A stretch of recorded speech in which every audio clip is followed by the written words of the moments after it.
अभी हम modern history के सबसे डेंजरस टाइम में से एक में रह रहे हैं। एक तरफ इजराइल और ईरान एक पोटेंशियल न्यूक्लियर कन्फ्रंटेशन की तरफ बढ़ रहे हैं, दूसरी तरफ मोदी के अंडर इंडियन गवर्नमेंट एक नोटिसेबल साइलेंस बनाए हुए है। क्या ये साइलेंस एक कैलकुलेटेड स्ट्रेटेजी है या इंडिया असल में वर्ल्ड वॉर 3 की पॉसिबिलिटी के लिए तैयार नहीं है? चलो फैक्ट्स को ब्रेक डाउन करते हैं। Part 1, Israel versus Iran, the beginning of chaos, April 2025। Israel ने तेहरान के पास एक स्ट्रेटेजिक एयरबेस पर सरप्राइज एयर स्ट्राइक लॉन्च की। 47 लोगों की जान चली गई, जिसमें 9 हाई रैंकिंग IRGC ऑफिसर्स भी शामिल थे। ईरान ने पलटवार किया, तेल अवीव को ड्रोन और मिसाइलों की वेव से टारगेट किया। अजीब बात यह है कि ज्यादातर मेनस्ट्री मीडिया ने इसे मुश्किल से कवर किया, लेकिन सोशल मीडिया और मिलिट्री रिपोर्ट्स ने एक ज्यादा डार्क पिक्चर दिखाई। इजरायली प्राइम मिनिस्टर नेतन्याहू ने कहा, हम ईरान को न्यूक्लियर थ्रेशोल्ड को क्रॉस नहीं करने देंगे। ईरान का रिस्पॉन्स क्लियर था, अगर इजराइल दोबारा अटैक करता है तो ये वॉर मिडिल ईस्ट तक ही लिमिटेड नहीं रहेगी। यूएस ने जल्दी से नेवल फ्लीट्स को रेड सी में मूव किया। रशिया भी चुप नहीं रहा, वार्न किया, अगर इजराइल न्यूक्लियर वेपन्स का यूज करता है तो हम इंटरफेयर करेंगे।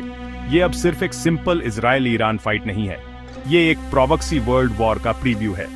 SAS एंड न्यूज़ पर मैं आपको ग्राउंड इंटेलिजेंस, रियल एविडेंस और वो सवाल ला रहा हूं जो मेनस्ट्रीम मीडिया बस नहीं पूछेगा।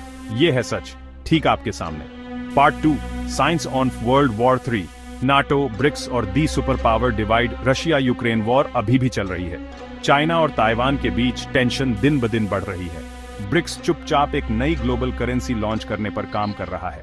इस बीच वेस्ट, खासकर नाटो, किसी भी कीमत पर कंट्रोल बनाए रखना चाहता है। वर्ल्ड वॉर 3 शायद वैसे न हो जैसा हम इमेजिन करते हैं, लेकिन प्रॉक्सी वॉर्स, साइबर अटैक्स और रिसोर्सेज पर बैटल्स पहले ही शुरू हो चुके हैं। यूएन रिपोर्ट्स के अकॉर्डिंग अगर इजराइल ईरान कॉन्फ्लिक्ट एस्केलेट होता है तो ग्लोबल ऑयल सप्लाई 40% तक गिर सकती है। इससे मैसिव इन्फ्लेशन, फूड शॉर्टेज और यहां तक कि दुनिया भर में राइट्स भी ट्रिगर हो सकते हैं। लेकिन एक बड़ा सवाल है, इंडिया क्या रोल प्ले करेगा और मोदी का प्लान आखिर क्या है? पार्ट 3, मोदी का साइलेंस, स्ट्रेटेजी या कॉम्प्रोमाइज। जब दुनिया आग में जल रही है, इंडिया के prime minister Narendra Modi global visits की एक सीरीज पर हैं। रशिया से अमेरिका, फिर UAE जा रहे हैं। पर्दे के पीछे सोर्सेज का कहना है कि मोदी गवर्नमेंट चुपचाप क्रिटिकल डिफेंस डील साइन कर रही है। इजराइल से ड्रोन सिस्टम, फ्रांस से फाइटर जेट्स और रशिया के थ्रू AI सर्वेलेंस। क्या आपने नोटिस किया है, मोदी किसी भी साइड को ऑप्शनली सपोर्ट नहीं कर रहे हैं? क्या ये एक डिप्लोमेटिक मास्टर स्ट्रोक है या ये इंडिफरेंस दिखाता है? 2024 से इंडिया UN सिक्योरिटी काउंसिल का एक नॉन परमानेंट मेंबर है। अब इंडिया का वोट ग्लोबल डिसीजंस में मैटर करता है, लेकिन असली सवाल ये है, क्या इंडिया अपने सिटीजन्स को एक पॉसिबल वर्ल्ड वॉर के मेंटल, फाइनेंशियल और स्ट्रेटेजिक इंपैक्ट्स के लिए तैयार कर रहा है? पार्ट 4, दी कॉमन मैन का फ्यूचर, क्या इंडिया सेफ है?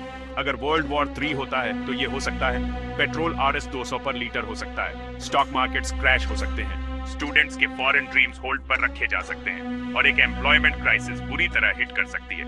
अभी तक गवर्नमेंट ने इस पर कोई ऑफिशियल स्टेटमेंट नहीं दिया है।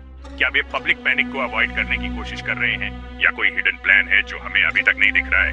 SAS एंड न्यूज़ सोर्सेज के अकॉर्डिंग DRDO ने एक नया इमरजेंसी प्रोटोकॉल एक्टिवेट किया है, लेकिन वो फाइल क्लासिफाइड है। तो ये है आज की रियलिटी, ठीक आपके सामने। आपको क्या लगता है, क्या मोदी वॉर की तैयारी कर रहे हैं या वे इंडिया की न्यूट्रलिटी को रिस्क कर रहे हैं? मुझे कमेंट्स में बताएं, क्या वर्ल्ड वॉर 3 होगा या नहीं। और अगर आप चाहते हैं कि मैं मोदी की सीक्रेट रॉ मीटिंग्स, इजराइल की ड्रोन टैक्टिक्स या रशिया के नेक्स्ट मूव को अनकवर करूं, तो अभी सब्सक्राइब करना ना।